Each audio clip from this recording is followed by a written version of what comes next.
Hello everyone, my name is Rob Jensen, owner of Avant-Garde College Prep Services, and welcome to our ACT test prep course. This presentation is meant to kind of give you an introduction to our class and to the ACT, also to help you better understand how you can sort of improve in ways to regards to your study tips and what resources that are out there to sort of help you along and and helping to increase your skills and your abilities to improve with the ACT test. So some of the things for which we're going to be going over is, again, kind of the structural formatting of the test, helping you understand some of the more fundamental elements to it and how it works and the scoring of things which is involved with the ACT. Pacing strategies, both specific to the ACT and then some overall strategies for which to help you manage this test and other tests as well. We'll talk briefly about the PSAT, National Merit Scholarship Qualifying Tests, for those who will be rising juniors and taking the October PSAT and potential with the hopes of becoming a National Merit, Hispanic, or National Achievement Scholar.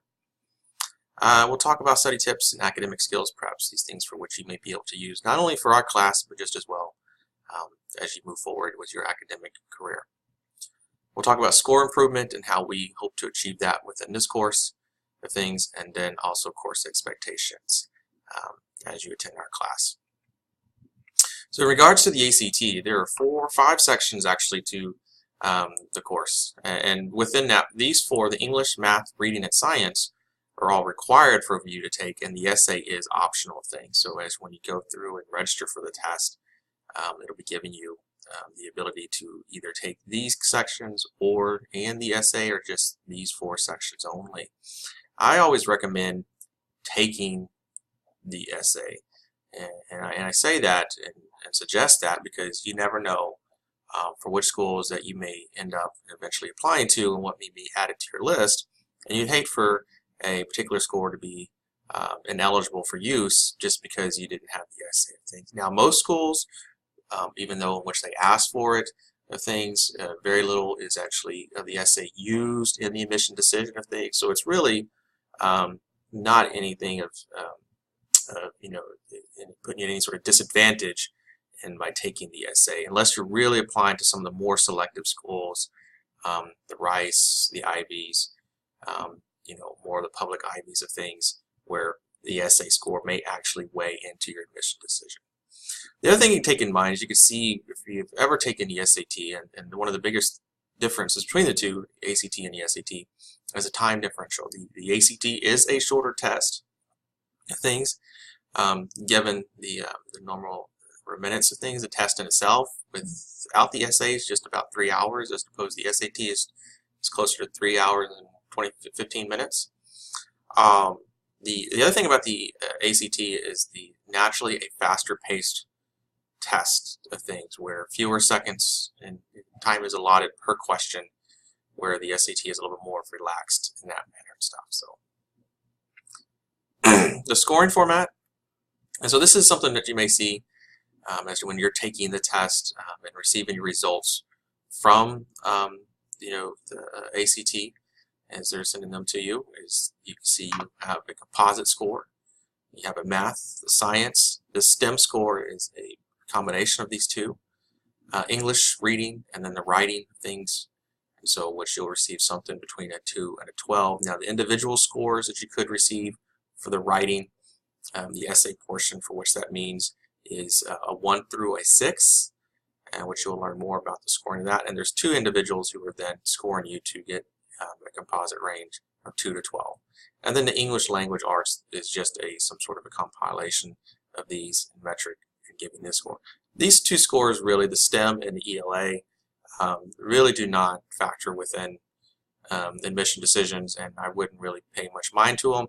The big ones are the math, science, English, and reading and things. And your composite score is comprised of the math, the science, English, and reading, totaling and adding those scores up, which are on a scale from 1 to 36. Okay, you can see the bottom here, 1, 36 there. Those 4 divided by 4. So that's what you then get is the composite score. And so looking at that. Now, the ACT, as I mentioned, is a fact. the ACT is a faster paced test of things. And so within that, what you always constantly have to be moving through, kind of like a shark in some ways, in which a shark never stops moving and such. And so you constantly have to keep moving through the test. One of the tips for which I would give to you is to start trying to read the passages faster. And so within that, try to mark up more to help you kind of in your comprehension of things. And so through the class, you'll learn some strategies and what kind of how to better annotate the passages of things and help you be a little bit more of an active reader of things. But reading the passages faster is kind of like driving a car faster of things. As you become, or hopefully, as you're driving a car faster and faster, the more in which you probably are gripping the wheel, the more in which you're looking ahead and focusing on what's in front of you of things. So if you're driving down a freeway at 80 miles an hour, your attention is all but forward and everything and looking at it and becoming more and more focused about what happens to be in front of you and slightly outside of your periphery of that vision of things. And then it's the same thing with reading and such. So trying to really bear down focus and trying to skim and read is a little bit faster. And so I would give you some advice is going through this, and practicing that skill and working on it, and see if it's something for which you can find yourself just picking up the pace just a little bit faster. Things.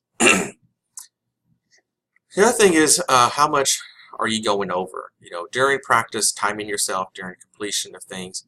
You may be going through a practice test, and I think we have some opportunities for that, for you working through it and trying to keep at a certain pace and trying to stick to the strategies. And then, are you going over by a little bit? Are you going over by a lot of things?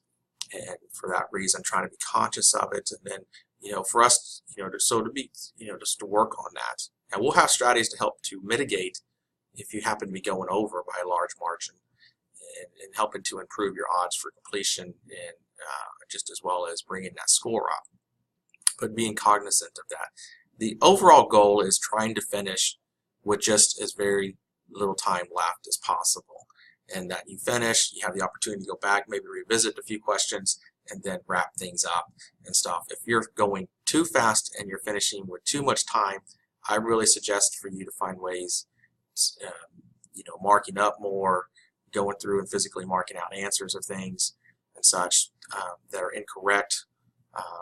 Finding ways to sort of slow yourself down, read the question, answer a sentence a second time, but things that would always cause you to be a little bit more, slowing down the pace a bit. The other thing about ACT and pacing and timing strategies is spinning your wheels. What type of problems is it? And so the benefits of our class is that we've gone through and diagnosed every single type of problem, and that after a while, we hope with the information and data that you're receiving from us that you can tell and identify what those problems may be, and then working specifically on trying to get better, improve on those types of problems of sorts. But what is giving you this trouble there? What's slowing you down, and how can we sort of speed that up and things, and helping you to finish at a good pace and on time. The other thing to kind of keep in regards to pacing strategies is that we're all equal. All the question answer choices are equal. There's not one that's weighted more than the other things. And so for that matter, you want to be able to touch as many problems as you potentially can of things. So within that, you don't want to, if you have 75 English questions and you successfully only get through 70 of things, maybe you spin your wheels on a few problems back that could allow you to touch all 75 adequately. And I think the thing that is, if you find yourself actually in the test and you are having trouble with a problem, pick an answer and go with things. And, that way you can get and adequately touch every problem and trying to solve it. Climbing a hill, math is progressively more difficult, and so it gets progressively difficult by each and every problem. The way that the ACT is sort of built in their rigor is that every 10 problems are on average more challenging. So the first 10 are the easiest. 11 through 20 get a little bit more harder. 21 through 30 get even a little bit more harder and stuff, and so on and so forth the things. And so as you can think of it in the grouping of 10, on average they get more and more difficult as you can proceed through the test. As I kind of mentioned just a moment ago, if you don't know the answer or if you're spinning the wheels, use the process of elimination. A lot of times you can get down to a 50-50. And we're going to be trying to help you in understanding the type of answer choices that could be totally wrong and those that might be correct. And the idea with the answer choices that you have is eliminating two and then getting down to two answers that you can successfully try to pick from things. But using the process of elimination if you can, if not, just pick one, skip, and return. And then within that, maybe make a little note to the side that you were totally guessed on this one. Maybe that was a question mark. Or maybe you got a little note on the side that just says 50-50 or something like that. So in that moment, once you finish the test, or hopefully you finish with a little time left, you have the opportunity to come back and revisit some of those 50-50s or those ones you completely guessed on and try to provide a better answer choice. The other thing is now I know I mentioned that you want to pick up the pace and read faster. Yes, that is so true. We want you to try and read faster if possible. However, slow down, take your time when you're actually sort of trying to read the answer choices of things. Make sure you're going through it thoroughly and everything, that you're picking up on the keys and the cues that are given to you in those questions, and even in the answer choices of things. The thing is, the pace will pick up with familiarity with it. Once you become more comfortable with it, it will get better, it will get faster of things. It's like anything in life. You come in, you're in a new school, the first day of that new school, you really don't know where a lot of things are out. You're kind of feeling your way through it and stumbling around. You might take a couple of wrong turns of sorts, but by the time you're 2 weeks into the school, you know where all the halls are at. You know how the number of the classrooms are. You know exactly where you need to go from this one class to this one class once it's over with and stuff. And so you know the little shortcuts of things. And so that's our goal with the test, is that you become so familiar with it to things, you really understand how to maneuver between each passage, between each question, understanding the different types of questions and the diagnosing of them, and that it really takes out and demystifies the test for that reason. Bubbling answers of things, do not go back and forth. Do not pick an answer choice and then go through and bubble in on your sheet, and then pick an answer choice and then go in and bubble on your answer sheet. No, that's going to take way too much time. And so, even a minute it could mean a difference of touching one more problem and getting one more right. And so what we suggest is bubble in one whole page at a time. So you finish one page that's on the left, one page that's on the right, and before you flip to the next set of pages, you go and you bubble those 2 pages in, and then you flip, and then you can proceed forward with things. The other thing is, lastly, is leave no answer behind. There is no penalty for guessing of things. And so you do not want to be caught in a predicament where you are having to do that. You're stuck in trying to, they're about to call time. You're trying to bubble in 3 or 4 answers real quick of things. At that 5-minute mark, typically what you would like to do is then guess and estimate as to how well you think you're going to finish or not. And if you don't feel like you're going to finish, then go through, bubble the remaining answer choices in, and then come back to where you left off, and then pick up the process and pick up from there and continue to move forward. If you got to change the answer choices moving through, so be it, but you're not in a rush to sit there and trying to just bubble some in and potentially be disqualified for bubbling in answers after time has been said to stop.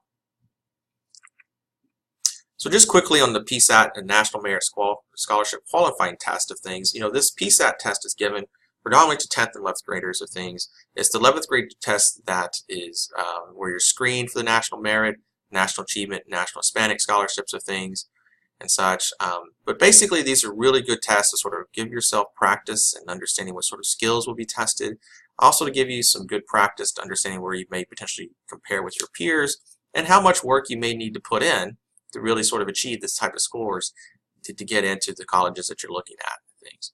And as I mentioned, this is administered in October of each year, usually going to be on the second Wednesday of each month, of each October, and then sometimes your school may administer it on a Saturday later in the month. So just some things here in regards to the differences between the tests of things. The timing, the PSAT, you can see it's in the test and how long it is.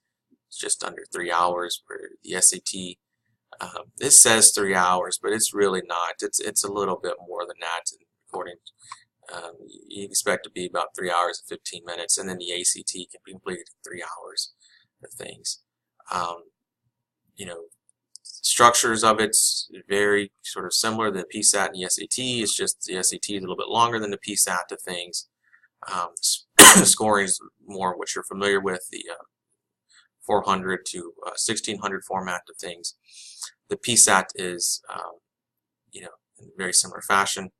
And then the ACT 1 through 36 being the top score of things and stuff. So the biggest thing I want to point out is the PSAT and the SAT are predominantly algebra and pre-algebra concepts with a little bit of geometry in them, in each one of them, and a little bit of pre-calculus, mostly trig sort of things that's in it.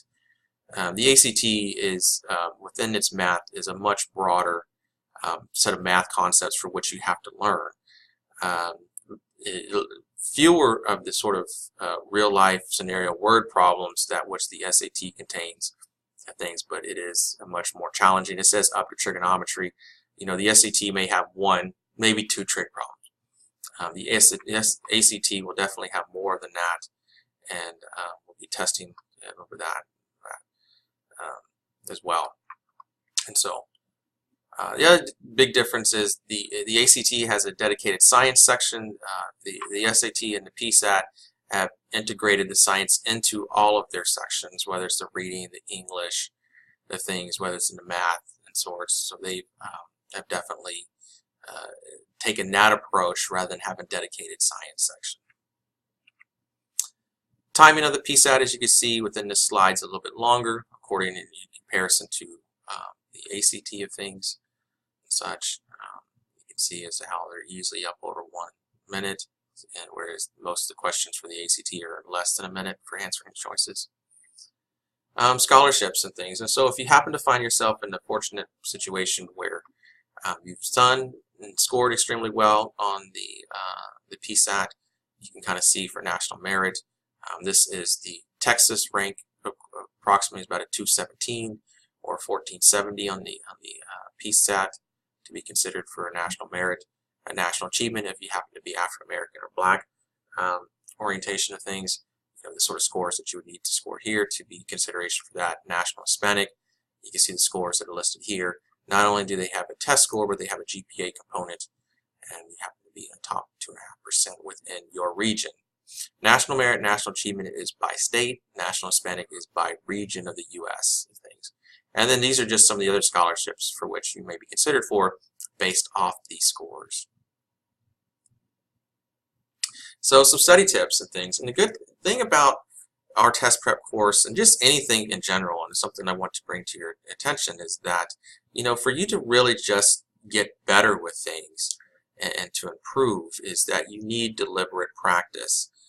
And deliberate practice requires that, you know, you identify certain elements of your abilities, your skills, and that need to be improved, and then really work on them. And that's one of the things for which we really try to do and provide you with. There's a lot of data here in analyzing your performance within our class and on the test and the homeworks and things, and to give you a very strong understanding of how you can get better. Where can you put and allocate your time to on the sort of skills for which you're doing well and getting even stronger in those, for the areas for which you're kind of performing weaker in, and where you need to sort of to put your time into to really help to bring up those skills and your knowledge in that area of things. And you can see I love this sort of this table here. You got your time for what you're putting into something, and then the skill. And of course, as you know, most people, the more time that you pour into something, the better for what you really want to improve on of things. And you can see how some people, if you're just putting time into it, really with not understanding why you're doing this or how it's going to help you, then your curve might look a little bit more in this manner in some ways, and you know, reaching a plateau, which of course is not our desired outcome.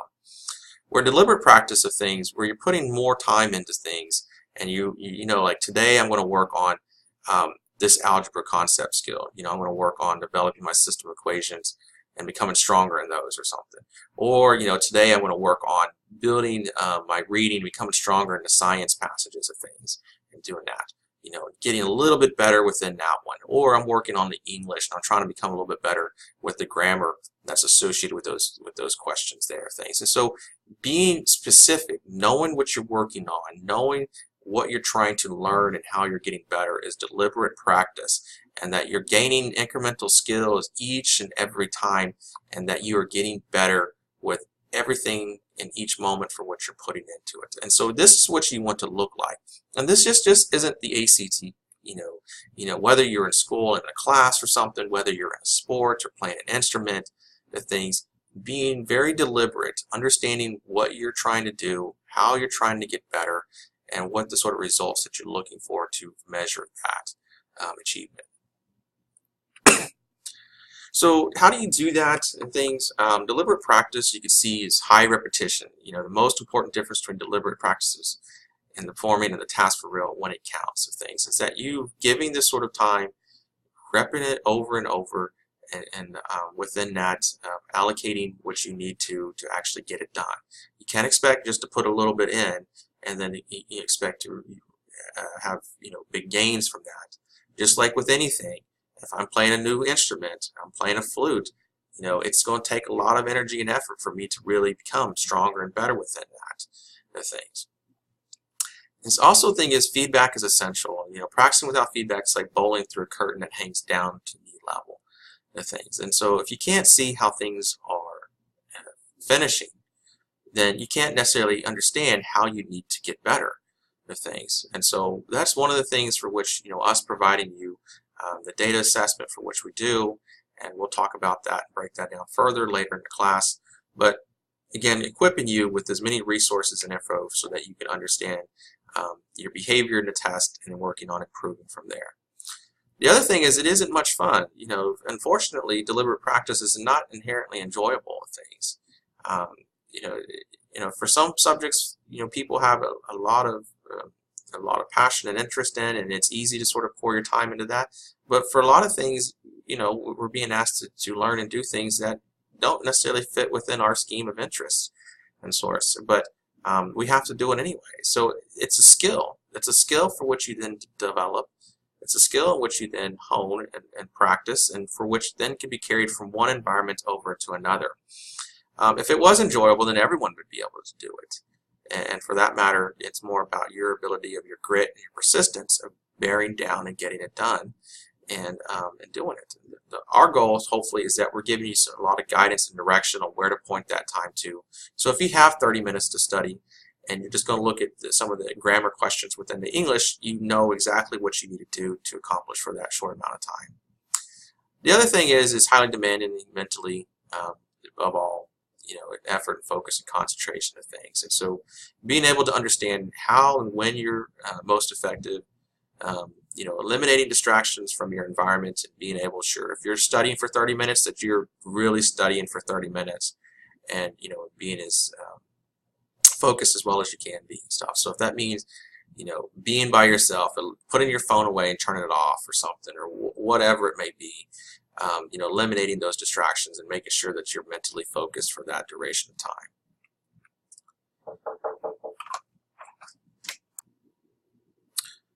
I really like this quote from Alexander Graham Bell, which hopefully many of you recognize who that is, and invented the telephone of things. But concentrate all your thoughts upon the work at hand. The sun's rays do not burn until brought to a focus of things. And so I think that's really important to understand that your ability to concentrate, to focus, to really utilize your time and be as efficiently with it as you are working on things. Because as you continue to move through high school and eventually off to college and things, that you find that there's more distractions that may come about within your schedule, and things that are going to pull you away and create a lot of inefficiencies and things. So understanding that and understanding yourself, most importantly, of how to get things done.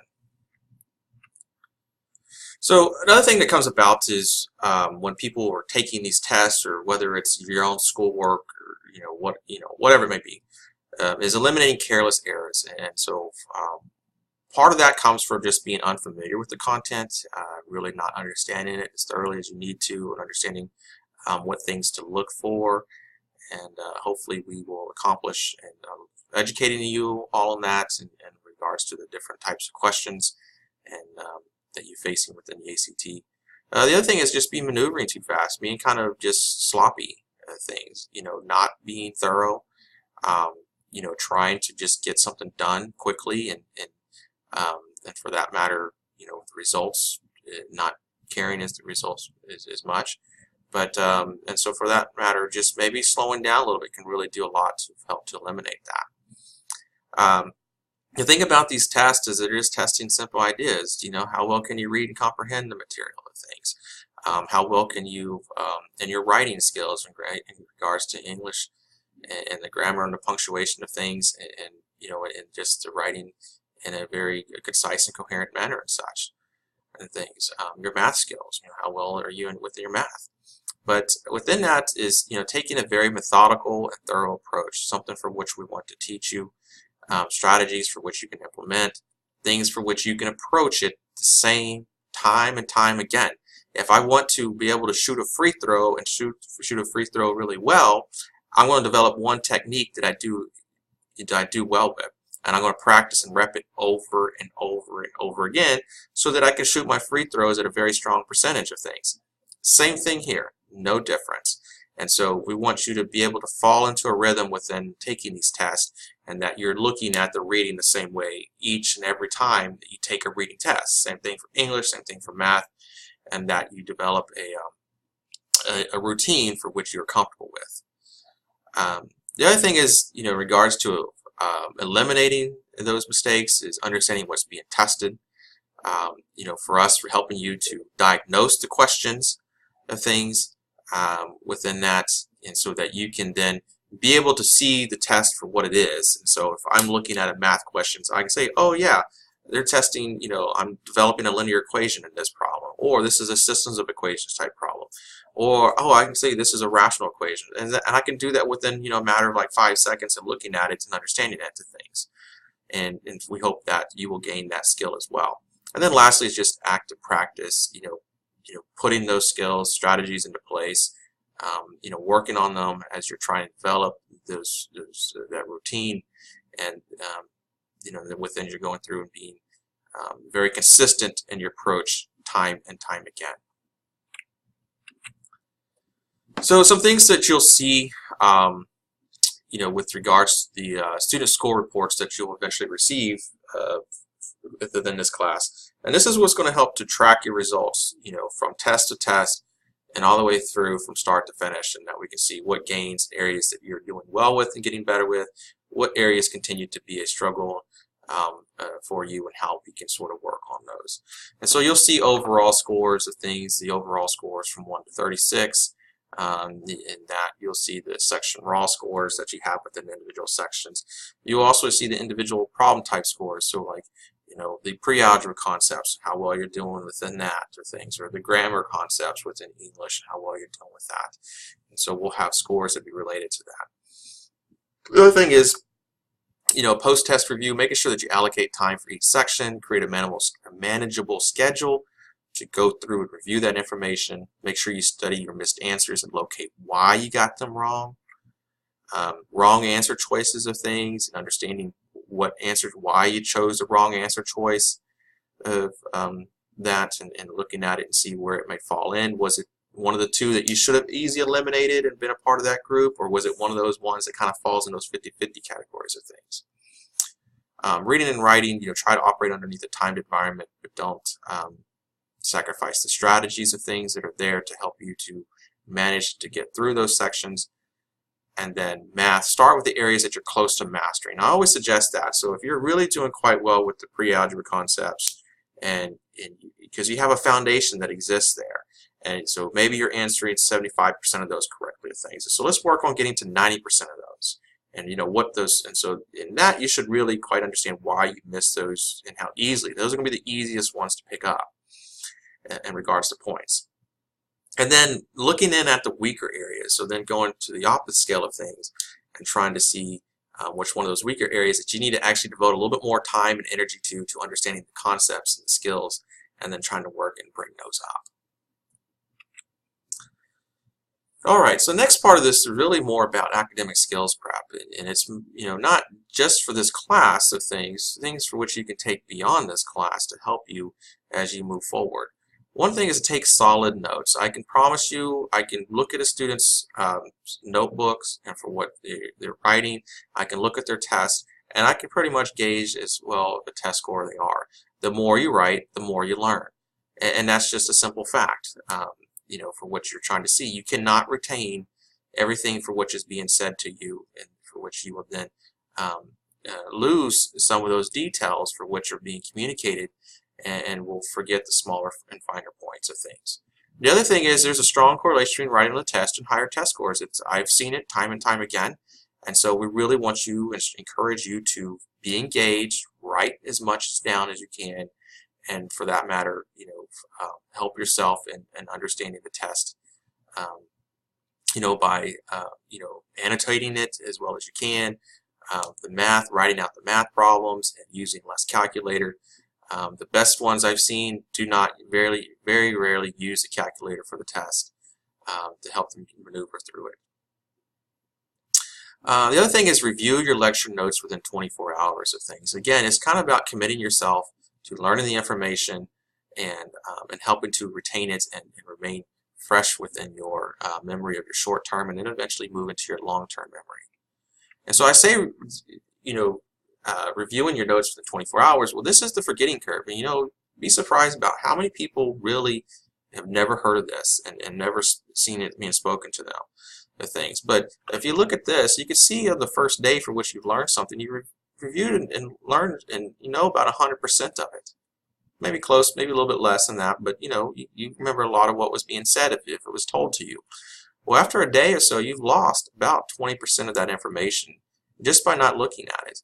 And then after 3 days, you're roughly about 50%. So after 3 days of being taught information, you've roughly forgotten about 50% of it. The things. And this isn't just testing material, ACT, SAT stuff. It's stuff that's taught with you in classroom. It's things taught to you within life. It's just we're not equipped to remember the smaller fine points and details to things. It's just not how our brain naturally works. And so for that matter, we have to continue to review. And so that's why I say review these information that's being taught to you within 24 hours, because you're then working on committing this from your short-term to your long-term memory, and we'll have a much stronger and deeper understanding of it for that reason. And so, try to do that and reviewing new information. The other thing is try to work on completing the homework as soon as possible. Use your lecture notes to help you through this. The lecture has been intentionally designed by us within Avant-Garde, and within that to match the homework and really help you along and understanding the curriculum and how we choose to break things down. This is also an excellent opportunity to practice your strategies of things, as I mentioned before. If I'm playing tennis and I'm trying to build a certain shot of my own of things, I'm trying to get better at it, I'm going to rep it over and over, trying to build the muscle memory. Well, this isn't much different, except for you're trying to just build your own skills academically and trying to remember how to proceed and utilizing the strategies over and over within that. Post-test analysis, we've already spoken briefly about this, analyzing your student score report, understanding strengths and weaknesses, and reviewing those problems after each practice test. So for the math of things, you're going to receive solutions for each test. And within that, diagnosis of each problem type, for which we're then going to share with you the things. The other thing is that we have this website that I have a membership to, and so during the actual test, for each test, you can then go through and see that. You can click on this website, you can use my username here and enter this, and so if it's April 2016, you can then go through April 2016 and see the solutions for problem 39 if you so happen to miss it to things and want to understand a bit more. The other thing is reading and written language. You will have each problem is labeled by question type, and so then you can therefore see what type of question along with the correct answer choice. And same thing with science, is that each problem will be diagnosed and labeled for you so that you can understand the type of question for what it is. So within our 4-point guarantee, this is kind of what we want to Our goal is to gain 4 points in each section of things, and so within that will then yield a composite 4-point increase and such. And so within English, that amounts to about 12 out of 75 questions correct, or about 16%. Math, about 8 questions correct out of the 60 questions, 13%. Reading, 6, and science, 6 questions each, which is equivalent to about 15% of the test. And so you can see about, increasing in by this amount will yield a 14-point increase for your total score of things. And so it's a very achievable goal for what you're able to do. If you're going back through this class, putting the practice and the work in, you definitely can accomplish this and more if you're working to do the blueprint for what we laid out for you. Score improvement, how many hours of things. And so this is kind of roughly what you can expect, for in regards to improvement of things. As you can see, how little hours you can put in and being to do a lot, but then trying to really improve, you can see how many hours are put into this to really sort of achieve and to get to those goals. And that's why it's key to starting early on your test prep, and so that you're not, you can have the time on your side to spreading things out and allocating this over a consistent amount of time in a very manageable schedule of things and stuff. But why so many hours to do this? I mean, you got to, it takes a lot to build certain skills. It takes a lot to develop a certain bit of knowledge about things and helping to improve and stuff. And so, but think about all the things else that you allocate your time to, the things in which you do in school, the after school activities which you may do. You can think about how you're maybe sort of non-productive time that you're doing things like you're on texting your friends, Snapchatting, playing video games, things that aren't really productive in the sense that are contributing to your overall personal development and benefit as a person of things. And so trying to see where you could maybe cut back and eliminate some of those things, and how you might be able to trade those hours in for things that will help you in this particular way. So ways you're going to get help through Avant-Garde is that you're going to have 4 practice tests with us. And those 4 practice tests come out to accumulation of about 15 hours of things. You're going to end up being in class lecture for 28. You're going to have homework that's roughly going to be about accumulation of about 20 hours per se. And then 2 review sessions at 2 hours each. And then additional study and individual review. So just, if you was to do all this, you're roughly about 80 hours, a little over 80 hours. And so within that, getting you to that mark, getting you the time and energy put into this in a very intentional and deliberate way will help you to get to where achieving results that you're looking at, and probably even better, I think. So the more in which you practice, the better in which you're able to focus and look at it, the better for which you can really help yourself in being efficient with your time and improving your score. So test day preparation tips. Thing is, pack the night before. We don't want to be anxious the morning of, trying to run around and find your bottle of water, your protein snacks, or something of that nature. We don't want to try to be looking for your test slip or not those things. Pack everything the night before. Put it in the bag. Put it by the door. All you got to do is walk out grab your bag, walk out the door, and you're on your way to your test. Get enough sleep. I cannot say that enough. Go to bed early. Get to sleep. Try to get your 7-8 hours so that you're well rested and that you're not sleepy for that matter. Make sure you wake up early enough that you're not still in that groggy, foggy state of things and stuff. So if you have to be there, say by 7:30, maybe you're waking up at 6, taking a nice shower, getting dressed, getting ready, having a nice breakfast of things, get your blood sugars up and stuff, and get going for the day. The other thing is arrive early. Make sure that you got your map of where you're going planned out. Make sure you know how to get there and enough time so that you're not rushed. The main thing is you want to eliminate as much of scenarios for creating anxiety with you. We don't want to have any anxiety for the day of. We don't want to get anxious about anything or worried about anything. We just want you to show up, take the test, go home.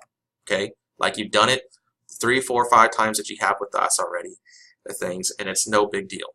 It's a test. Another one for what you're taking in regards to that. The last thing is take your breaks. I cannot stress enough that you actually get up, walk around, drink your water, eat your protein bar, or eat something sugary or whatever. We want to keep your proteins, helps keep you mentally, your brain power going. It fills your tummy of things from hunger. The sugar gets your blood levels, the sugar levels in your blood up and everything, keeps you from being fatigued and tired. And so you want to do those sorts of things and helping you, staying alert, staying active. Get up, walk around, stretch your muscles, go look at some light outside of a window, those sorts of things to kind of keep you mentally alert and fresh. All right, last bit that we have here, course expectations, things of which we want to see out of you when you come to the class. Come to class with positive, fun, ready to learn attitude of things. I can promise you our instructors, we're going to want to teach you a lot and help you get along in regards to, like, with the material and becoming more comfortable with it and things, but we need to know that you're here and ready to learn and to give your best effort within the class. Cell phones, the expectation there is that they're put away during instruction time. You will be given breaks, and we'll have the opportunity to look at them at that moment, do what you need to do, return phone calls, text, whatever it is and such. But during class time, for the respect of others and given is our schedule of things, and make sure we stay on pace, that we do not want distractions from cell phones.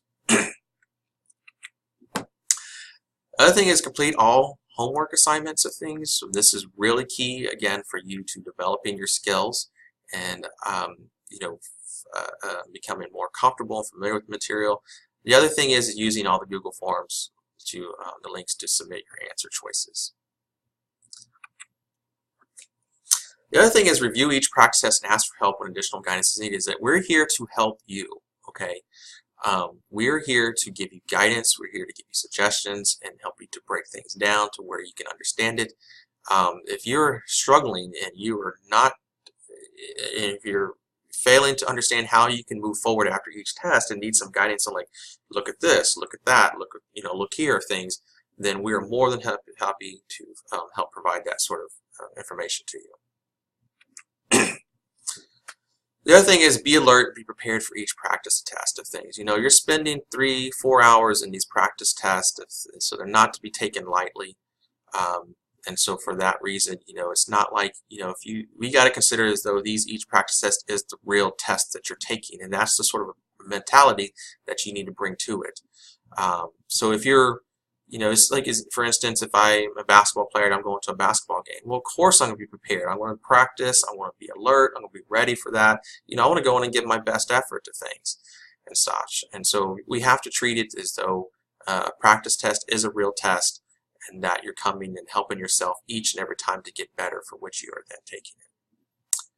Well, that's all that I have for this this course of things and for this presentation, and I certainly wish you all the best of luck, and we are here to support you, to guide you, to be your positive words of encouragement, and to helping you do as well as you can on this test for when you are helping you reach your college goals. So thank you so much, and best of luck.